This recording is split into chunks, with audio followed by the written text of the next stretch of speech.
Number connect ಮಾಡಿ.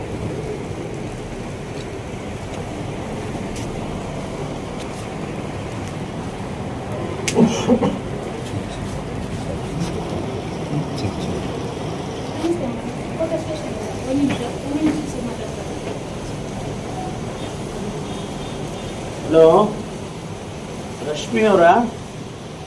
ನಮಸ್ಕಾರಮ್ಮ, ನಾನು doctor Parameshwar ಅಂತೇಳಿ ಹೋಮ್ ಮಿನಿಸ್ಟರ್ ಮಾತಾಡ್ತಾ ಇದ್ದೀನಿ. ಕೋಟಾ ಪೊಲೀಸ್ ಸ್ಟೇಷನ್ಗೆ ಬಂದಿದ್ದೆ. ನೀವು ನಿನ್ನೆ ದಿವಸ ಪೊಲೀಸ್ ಸ್ಟೇಷನ್ಗೆ ಬಂದಿದ್ರಾ? ಏನು ವಿಷಯ?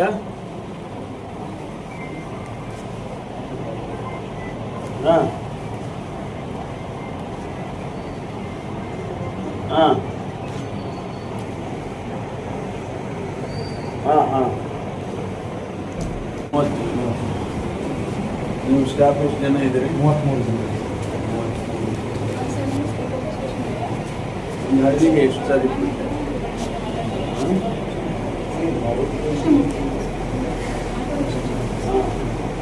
ಕುಸುಮತಿ, ನಿನ್ನೆ ನೀವು ಕೋಟಾ ಪೊಲೀಸ್ ಸ್ಟೇಷನ್ಗೆ ಬಂದಿದ್ರಾ? ಏನು ವಿಷಯನು? ಹಾಂ, ಹೌದಾ?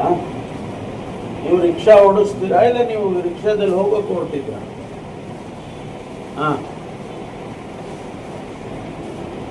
ಹಾಂ ಪ್ರೈವೇಟ್ ಇದೆ sir.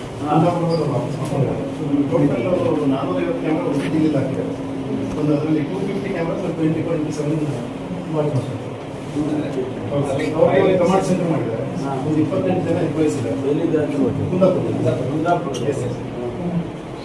Private pay money sir. But ಏನದು ಸಮಸ್ಯೆ ಬಂದಾಗ ಏನೇನು ಸಬ್ಮಿಷನ್ಗಳು ಬಂದಾಗ ಇಮಿಡಿಯೇಟ್ಲಿ ನಾನು ಕುಂದಾಪುರದಲ್ಲಿ ASP ಆಗಿದ್ದಾಗ ಸ್ಟಾರ್ಟ್ ಮಾಡಿದ್ದೆ ಈಗ. But is it allowed to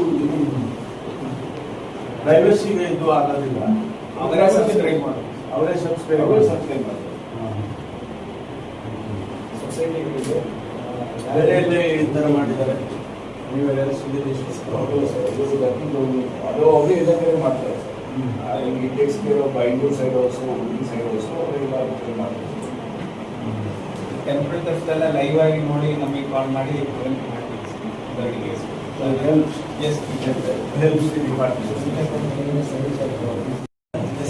ಏನು ನಾರ್ಮಲಿ ಏನು ಸಮಸ್ಯೆ ಇರ್ತದೆ ಸ್ಟೇಷನ್ಗೆ ಬರುವಂಥದ್ರಲ್ಲಿ? ಏನು ಸಮಸ್ಯೆ ಇದೆ ನಾರ್ಮಲಿ ಸರ್? ಇದು 30 ಗ್ರಾಮದಾಗಿಂದ ಹಳ್ಳಿಗಳಲ್ಲಿ ಸ್ವಲ್ಪ ಹುಲ್ಲು ಭೂಮಿಗಳು ಜಾಸ್ತಿ ಸರ್. ಹುಲ್ಲು ಭೂಮಿಗಳು ಜಾಸ್ತಿ, ಸೈನ್ಸ್ ಜಾಸ್ತಿ ಇದೆ. ಓಕೆ. ಅದರಲ್ಲಿ ಸಿವಿಲ್ ಮ್ಯಾಟರ್ ಜಾಸ್ತಿ ಮಾಡ್ತಾರೆ. ತುಂಬ ಅದು ಸಿವಿಲ್ ಮ್ಯಾಟರ್ ಜಾಸ್ತಿ. ನೀವೇನು ಮಾಡ್ತೀರಾ ಸರ್? ಸಿವಿಲ್ ಅಂತ ಮ್ಯಾಟರ್ ಸಿಚುವೇಶನಲ್ಲಿ ನೀವೇನು ಮಾಡ್ತೀರಾ? Civil matter nothing concern to us ಅಂದರೆ ಪೊಲೀಸ್ ಡೈರೆಕ್ಟ್ಲಿ ಕನ್ಸರ್ನ್ ಇರೋದು. What you do? ಅವರೇ ಕಂಪ್ಲೇಂಟ್ ತೊಗೊಳ್ತೀರಾ ಇಲ್ಲ ಕಾಜಿ ನ್ಯಾಯ ಮಾಡ್ತೀರಾ? ಸಿವಿಲ್ ಪಿಟಿಷನ್ ಅಂತ ತಗೊಂಡ್ತೀವಿ. ಇದು ಸಿವಿಲ್ ಮ್ಯಾಟರ್ ಆಗಿದೆ. ನಿಮಗೆ ಕೋರ್ಟಲ್ಲಿ ಇದ್ದರೆ ಕೋರ್ಟಲ್ಲಿ ಬಗೆಹರಿಸ್ಕೊಂಡಿರ್ತಾರೆ. ಇದು ಇನ್ವೆಸ್ಟ್ಮೆಂಟ್ ವಾಹನ ಪೊಲೀಸರಿಗೆ ಬೇಕು. ಇವತ್ತವರು ವಾಹನದ ಕೊರತೆ ಇದೆ. ಕುಂದಾಪುರ ಟ್ರಾಫಿಕ್ ಸ್ಟೇಷನ್ ಅಲ್ಲೂ ಅಷ್ಟೇ, ಕುಂದಾಪುರ ಟ್ರಾಫಿಕ್ ಸ್ಟೇಷನ್ ಇದ್ದು ಅಷ್ಟೇ ವೆಹಿಕಲ್ ಒಂದು ದೊಡ್ಡ ಸಮಸ್ಯೆ ಇದೆ. ಈ ಕೋಟದು ಅಷ್ಟೇ 15 years ಎಲ್ಲ ಖತಮ್ ಆಗಿದೆ. ಈಗೆಲ್ಲ ನಿನ್ನೆ ಎಲ್ಲ ಮಾತಾಡಿದ್ದೀವಿ. Will try and provide new vehicles. ಹೌದು, ಆಗ್ಬೋದಲ್ಲ? ಪೊಲೀಸ್ ಪಿ ಕ್ಯಾಬ್ ಬಗ್ಗೆ ಸಿಬ್ಬಂದಿಗಳಿಗೆ ಪೊಲೀಸ್ ಪಿ ಕ್ಯಾಬ್ ಬಗ್ಗೆ ಇಂಪ್ಲಿಮೆಂಟೇಷನ್ ಆಗೋ ಸಾಧಿಸಿ ಅದು ಚರ್ಚೆಯಲ್ಲಿದೆ. ಚರ್ಚೆಯಲ್ಲಿದೆ. ನಮ್ಮ ಹಿಂದಿನ DGP ಅವರು ಹೋಗುವಾಗ ಇದನ್ನೆಲ್ಲ ಸಬ್ಜೆಕ್ಟನ್ನು ತಂದಿದ್ರು. ಅದನ್ನು ಚರ್ಚೆ ಮಾಡ್ತೀವಿ. ಯಾಕೆಂದರೆ ಅವರ ಅಕ್ಸೆಪ್ಟಬಿಲಿಟಿನೂ ಬೇಕಲ್ಲ. ನಾವು ಸುಮ್ಮನೆ ಅವರ ತಲೆ ಮೇಲೆ ಹೇರಬಾರ್ದು ಯಾವ ತೀರ್ಮಾನ. ಅವರಿಗೆ ಕಂಫರ್ಟ್ ಇದ್ದರೆ ಕಂಫರ್ಟಿನ ಆಧಾರದ ಮೇಲೆ ನಾವು ಮಾಡ್ಬೋದು. ಸರ್, ಮಂತ್ರಿಮಂಡಲ ಬದಲಾವಣೆ ಮಾಡಿದರೆ ಅದು ಯಾಕೆಂದರೆ ಲಾಂಗ್ ಟರ್ಮ್ ಇರಬೇಕು. ಈಗ ಭಾಳ ವರ್ಷದಿಂದ ಈ ಕ್ಯಾಪ್ ಹಾಕ್ಕೊಳ್ತಾರೆ, ಇದು ಅವರಿಗೆ ಕಂಫರ್ಟ್ ಅನಿಸಿದೆ. ಬಟ್ ಈಗ ಬದಲಾಯಿಸಬೇಕು ಅಂದರೆ ಅದಕ್ಕಿಂತ ಚೆನ್ನಾಗಿ ಕಂಫರ್ಟ್ ಇರಬೇಕು. ಸರ್, ಮಂತ್ರಿಮಂಡಲ ಪುನರಚನೆ ಅಥವಾ ಸ್ಥಾನ ಪಲಾಟ ಏನಾದ್ರು ಇರ್ಬೋದು ಸರ್? ಏನು ಗೊತ್ತಿಲ್ಲಪ್ಪ. Thank you sir. Okay, thank you.